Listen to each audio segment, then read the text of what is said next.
प्यारे छात्रों, कैसे हो? तो आज हम बात करने जा रहे हैं अपने एक नए पाठ की पृष्ठीय क्षेत्रफल और आयतन। ये पाठ जो है इससे बहुत सारे क्वेश्चंस बोर्ड परीक्षाओं में आते हैं। तो इस अभ्यास को समझने से पहले हम कुछ आकृतियाँ और उनके क्षेत्रफल, आयतन और वक्रपृष्ठीय क्षेत्रफल आदि के विषय में समझ लेते हैं। तो सबसे पहले हम आकृति का बताने जा रहे हैं आपको। सबसे पहले हम आकृति का प्रयोग करने जा रहे हैं। ये आकृति हमारी हम बना लेते हैं। यहाँ पर एक बेलन आप सभी लोगों ने देखा होगा। वो आकृतियाँ जो बिल्कुल सीधी सीधी गोल हों, जैसे पाइप, एक कोई चौड़ा पाइप है उसको हम बेलन बोलेंगे। रोटी सेकने वाला बेलन होता है, वो भी एक बेलन होता है।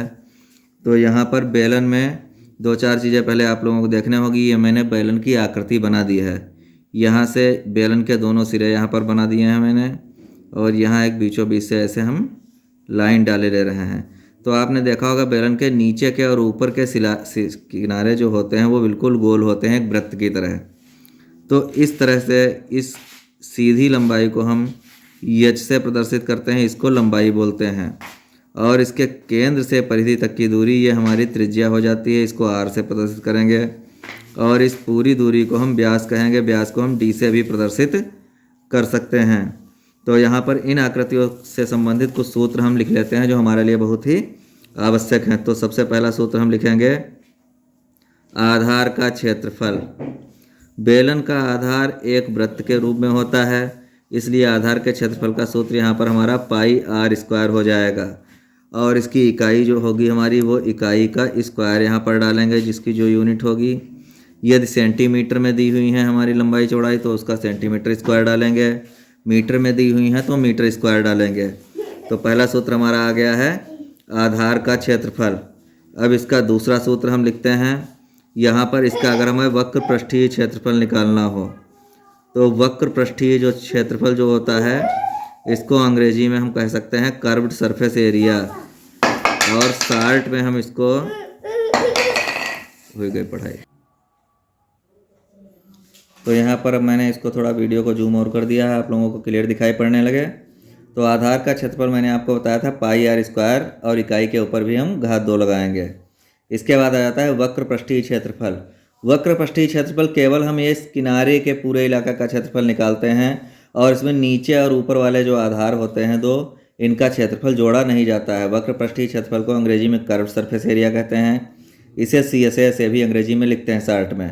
इसको निकालने का फार्मूला हमारा होता है 2 पाई आर एच, और यहाँ पर भी इकाई का हम स्क्वायर लगा देते हैं। इसके बाद हमारा आएगा संपूर्ण पृष्ठीय क्षेत्रफल। इसके बाद हम लिखेंगे संपूर्ण पृष्ठीय क्षेत्रफल। संपूर्ण पृष्ठीय क्षेत्रफल में हम क्या करते हैं, ये किनारे के इलाके का जो क्षेत्रफल होता है, इसके अतिरिक्त दो हमारे जो आधार हैं इनका क्षेत्रफल भी जोड़ देते हैं। इसको अंग्रेजी में कहते हैं टोटल सरफेस एरिया। इन सब की अंग्रेजी आप लोगों को इसलिए बता रहे हैं, अंग्रेजी बहुत ही आवश्यक है आप लोगों को पता होना। इसको शार्ट में लिखेंगे TSA। तो इसका फार्मूला हम आप लोगों को अगर बनाकर दिखाएं तो इसमें हम क्या करेंगे, जो हमारा कर्व्ड सरफेस एरिया का फार्मूला है, इसमें हम दो तरफ हमारे आधार हैं, दो आधारों का क्षेत्रफल जोड़ देंगे, मतलब 2 पाई आर स्क्वायर और जोड़ देंगे। अब अगर इसमें हम कॉमन लें तो 2 पाई आर कॉमन मिल रहा है, ब्रैकेट में बच रहा है एच प्लस आर। यही हमारा जो फार्मूला है हमारा बन गया संपूर्ण पृष्ठीय क्षेत्रफल का फार्मूला।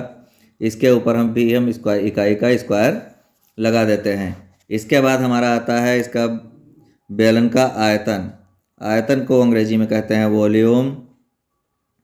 आयतन का मतलब होता है कि यह जिस लोहे से बना हुआ है, ठोस लोहे से, तो वो कितना लोहा लगा है। अगर और दूसरी बात, अगर यह एक खोखला बेलन है तो इसके अंदर कितना पानी या कोई भी द्रव्य आ सकता है, वो हमारा आयतन होता है।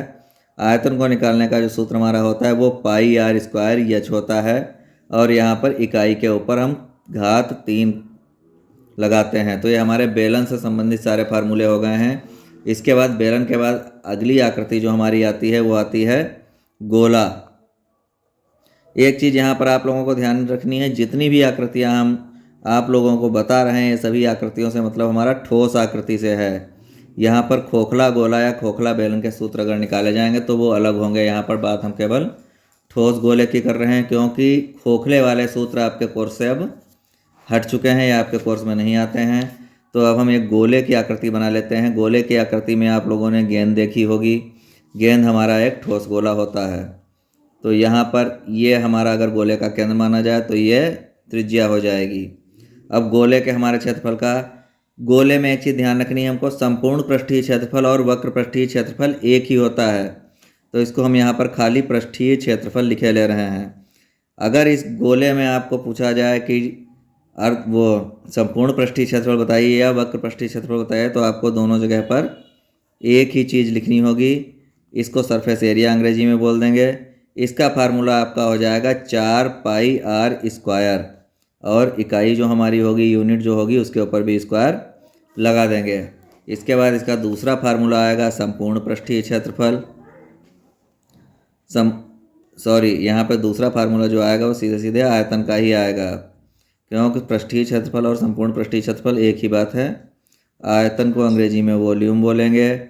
इसका फार्मूला हो जाएगा 4/3πr³। 4/3πr³ और इकाई पर हम घात 3 लगा देंगे। अब इसके बाद हम लोग आ जाएंगे अर्धगोले के सूत्रों पर। तो अर्धगोला जो हमारा होता है वो एक पूरे गोले को अगर बीच से काट दिया जाए तो अर्धगोला बन जाएगा। इसको अंग्रेजी में हम लिखेंगे हेमीस्फीयर। यहाँ पर अर्धगोला एक हमारा गेंद को हम मान लेते हैं ऐसे बीच से आधा काट दिया गया है, तो ये अर्धगोला बन गया है। अर्धगोले का हमारा इसका वक्र पृष्ठ और पृष्ठीय कुल वक्र पृष्ठीय क्षेत्रफल और कुल पृष्ठीय क्षेत्रफल दोनों अलग अलग होंगे। तो यहाँ पर हम डाल लेंगे वक्र पृष्ठीय क्षेत्रफल। वक्र पृष्ठीय क्षेत्रफल को अंग्रेजी में कहा जाएगा CSA, कर्व्ड सरफेस एरिया। इसका फार्मूला हो जाएगा 2πr², और इकाई का स्क्वायर हो जाएगा। इसी के साथ ही संपूर्ण पृष्ठीय क्षेत्रफल जो इसका है, संपूर्ण पृष्ठीय क्षेत्रफल को अंग्रेजी में कहते हैं टोटल सरफेस एरिया, और अगर इसको शॉर्ट में लिखें तो TSA बोलेंगे। इसका फार्मूला जो हमारा होगा वो यहाँ पर क्या होता है, कर्व सरफेस एरिया हमारा नीचे वाला ये इतने इलाके का एरिया आया। अब अगर संपूर्ण पृष्ठीय क्षेत्रफल निकालेंगे तो ऊपर का जो गोलाकार हिस्सा है उसका भी एरिया इसमें जोड़ेंगे, मतलब इसमें एक πr² का एरिया और जुड़ जाएगा। तो यह फार्मूला हमारा बन जाएगा 3πr²। इकाई पे हमको लगाना है स्क्वायर। इसके बाद आता है आयतन का फार्मूला। इसके अर्धगोले का आयतन जो होता है इसको अंग्रेजी में वॉल्यूम कहेंगे। इसका फार्मूला हमारा हो जाएगा 2/3πr³। इसके बाद इकाई जो होती है, जितने भी आयतन है, आयतन में इकाई के ऊपर घात 3 ही हमको लगानी है। इसके बाद हम चलते हैं शंकु को देखते हैं। शंकु को अंग्रेजी में कोन कहते हैं। अगर शंकु के उदाहरण आपसे पूछे जाएँ तो आप लोग जोकर की टोपी लिख सकते हैं, लट्टू लिख सकते हैं। तो इस तरह से अगर हम शंकु का चित्र बनाएं तो शंकु हमारा इस तरह का बनेगा। ये एक त्रिभुजाकार होता है, लेकिन ये एक 3D शेप होती है, अर्थात त्रिविमीय डिजाइन होती है। यहाँ पर भी हम ठोस शंकु की ही बात कर रहे हैं। यहाँ पे एक आपको ये तिरछी ऊंचाई दिखाई पड़ रही है, इसको यल बोलेंगे। सीधी ऊंचाई अगर हम बीचों बीच से निकालेंगे ये हमारी यच कही जाएगी, और इसकी त्रिज्या आर कही जाएगी। तो इसमें 3 तरह की लंबाइयाँ होती हैं।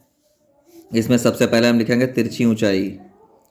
तिरछी ऊंचाई को हम कहेंगे यल। इसको अंग्रेजी में कहेंगे स्लैंट हाइट।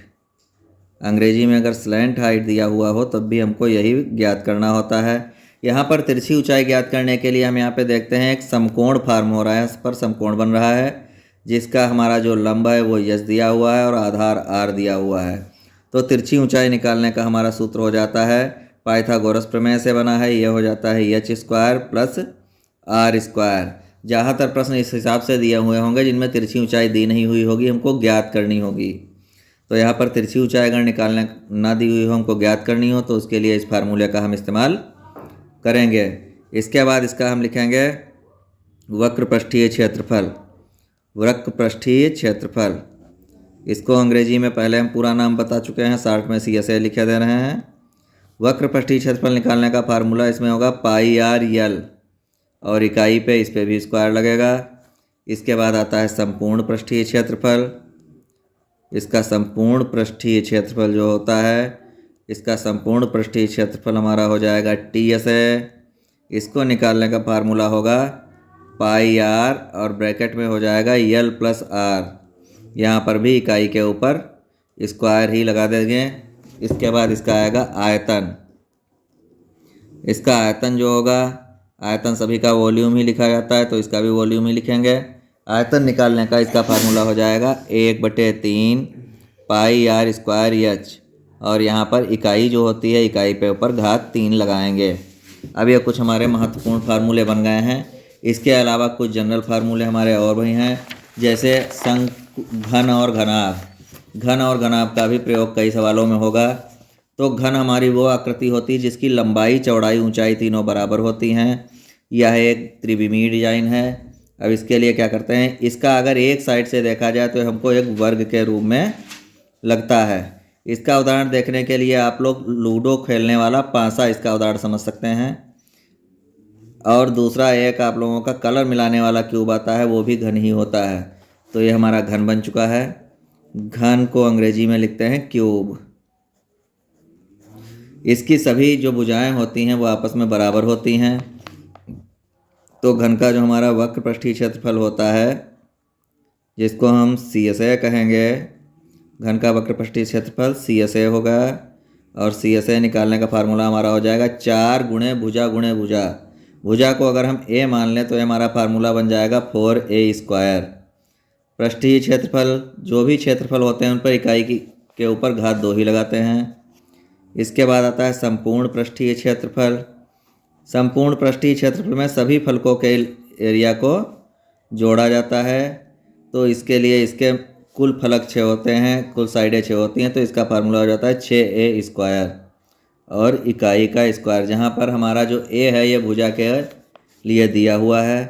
इसके बाद इसका आयतन निकालने का फार्मूला हो जाएगा हमारा, इसका आयतन निकालने का फार्मूला हो जाएगा भुजा की घात 3 और इकाई पे भी घात 3 लगा देंगे।